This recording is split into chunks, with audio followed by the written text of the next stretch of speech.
Hello, welcome back to another episode of The Corporate Shift. My name is Ingrid H. Turner. I am the spiritual advisor here at Corporate Hippie Connection. Thrilled to be here with you today. Let's talk burnout.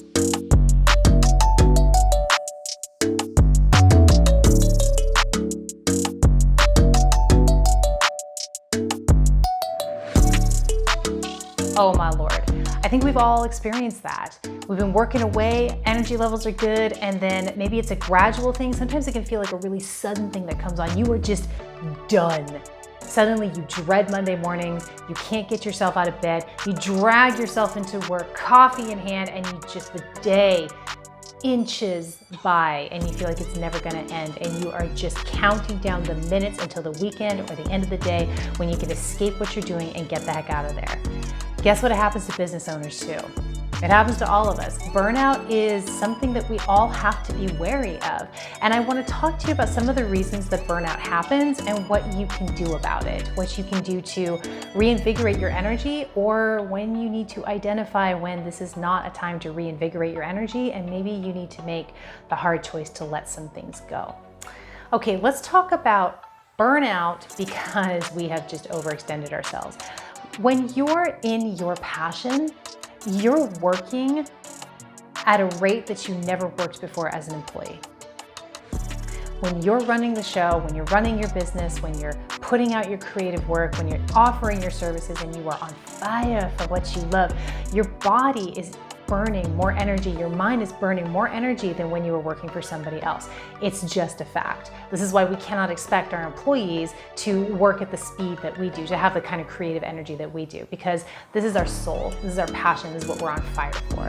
But it actually makes us susceptible to burnout, and it can happen really unexpectedly. We can be like, what the heck just happened? When we burn out, but our passion is still our passion, it happens because we are working too much, because we're not implementing self-care, and because we're not cultivating space for creativity. Here's the thing, ultimately, you are not, when you're an entrepreneur, when you're running the show, you're not a worker bee. It can be hard to transition from worker bee to leader, to creative, to CEO, because we're sort of conditioned all the way through school. We're conditioned to like, set a process, get things done. Of course, there's going to be elements of that in what you're doing. But ultimately, your highest top priority is your creative mind, is your genius. You are here to lead the charge, and so you're meant to be on the bleeding edge. And when we confine ourselves to a day packed with meetings and tasks and projects, and we go, at the end of the day, we're exhausted, and we haven't given ourselves creative space, you know what's gonna happen if you keep doing that? You're going to burn out because you are not doing the work that you love. You are not fueling your passion. Your passion is not fueling you. For you out there who get to this place where you're burnt out because you've worked too hard and you've been too busy, you have to do something that might feel really challenging at first. You have to open up space in your day. Every single day, you have to give yourself space. That's a block of time, and I'm not talking lunchtime. I'm talking a block of hours where that is your creative space, where you do not pack in meetings. I don't care who has an emergency to talk to you. That is not the time that you put them in. Where you do not work on projects, where you do not get your task done and look at your to-do list, where you open up a space and you get in a contemplative mode, and you allow yourself to expand into your creative thinking. This is what will energize you as an entrepreneur. You will burn out so quickly if you are working as fiercely as you do in service to your passion without letting your passion turn around and feed you. It's gotta be cyclical. And you create that cyclical relationship with your passion and yourself, your work life, by opening up space for your passion to come in and renew itself inside you and to renew you.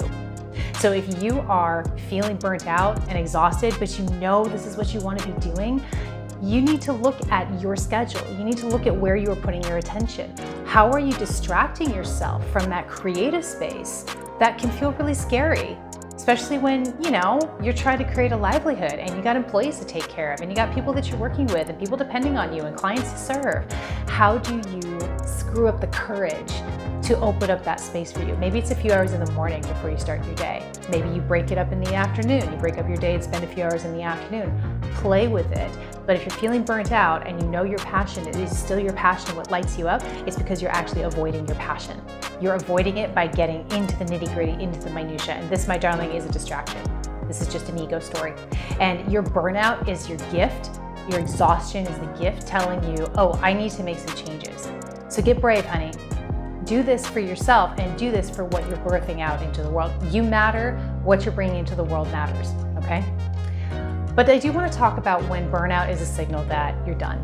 And that can be really hard for creative people, for people who, if you poured your heart and your soul into building a business or into a project, you've got a team around it, or your creative endeavor, you poured everything into it. It was such a yes, it was such a passion for you. And now you're finding yourself dragging your feet. You're finding yourself it's lackluster. It's not feeling sparkly and shiny and exciting anymore. You're having a hard time pulling your team together. People are just kind of breaking away and breaking apart. The cohesion is not there anymore. This can be really scary and unnerving if at one point you felt just on fire for what you were doing and you realize the energy has changed and it's shifted. And a lot of times, especially people who are go-getters, who are the only people who are entrepreneurs, who will take that step, who will get out there and start to lead and get on the bleeding edge and run the show. It is very hard to admit that you spent a whole lot of time in something and it's no longer an energetic match for you. So, what I encourage you to do is take the steps that I outlined before. It's like, are you burnt out because you're mismanaging your time and you're not opening yourself up to creative space? Give that a try for a week or two. But if you find that you still feel this dread going in, you still feel this heaviness, you still feel this, it just feels like work. Your passion doesn't feel like work. It feels like challenge. It feels like creating. It feels like building. It doesn't feel like work, like Dragsville. If it's feeling like Dragsville, you really need to pay attention to it. And if you have opened up space for yourself and you've given yourself that gift of that creative space and you don't find that it is reigniting your passion for whatever this project is, for whatever this business is, for whatever this co-creation is, this service is, you have to get really honest with yourself, because there's no point in working for yourself, in showing up on the bleeding edge, in doing what so few people are able to do. There's no point in doing it unless you are on fire for it. And sometimes our fire changes. And again, that can be really hard. We can have a lot of stories around that. We can beat ourselves up. We can feel like we failed. We can get all the human things coming in. But you have to understand that as somebody who is here contributing to the collective consciousness through the avenue of your passions, you have to understand that when the energy shifts and your passion and your fire shifts, you have to move with it, or you are going to experience depletion, you're going to experience burnout, and you're going to want to give up entirely. And I'm saying to you, you are not meant to give up. Just because you're experiencing burnout with something doesn't mean you're meant to give up. It means you're meant to redirect. Maybe that project gets put on the shelf. Maybe that business is not aligned anymore, but you can create something that is even more of what you were initially offering. And again, it can feel scary, but when you're feeling that fear, know that fear is so often an indication of radical expansion, expanding into a new version of you that you did not know what was possible. And if you can brave the discomfort and move into it and move with it and sit with the fear, what's on the other side for you is beyond your wildest dreams. So burnout is a really powerful indication that you need to readjust and that you are capable of stepping more fully into your personal power and bringing out more of you into this world. You have to pay attention to it. The last thing you want to do is power through burnout. You got to pay attention. You got to evaluate, okay, am I just not scheduling myself? Am I distracting myself from my passion? Do I need to realign with my passion? Or has my passion changed? Has the energy shifted and I need to change up what I'm doing and how I'm doing it? If you can ask yourself these questions and be very honest with yourself and adjust your actions accordingly, things are going to blow up for you way more than they did before. The reward is exponential. If you don't, if you keep that sort of worker bee mentality and you just keep trudging through and you power on through, you're going to end up losing that passion, losing that substance. It'll be slipping further and further and further away from you. So the sooner you can identify burnout and work with it, the better. All right, darling, let me know how this feels to you. What's your experience with burnout? Is this something that happened to you on the job? Does this happen to you as an entrepreneur? And remember, today, I'm talking specifically about burnouts for people who are leaders, who are entrepreneurs, who are mastermind thinkers, who are CEOs, top-level executives, running the show. This is who I'm talking about. Another video will talk about helping you identify your employees' burnout or your workers' burnout and what you can do with that. But this is for you. This is targeted at you. It's a little bit of a different animal when it's burnout around your passion, around what you're here to give back to this world through, again, the vehicle of your passion.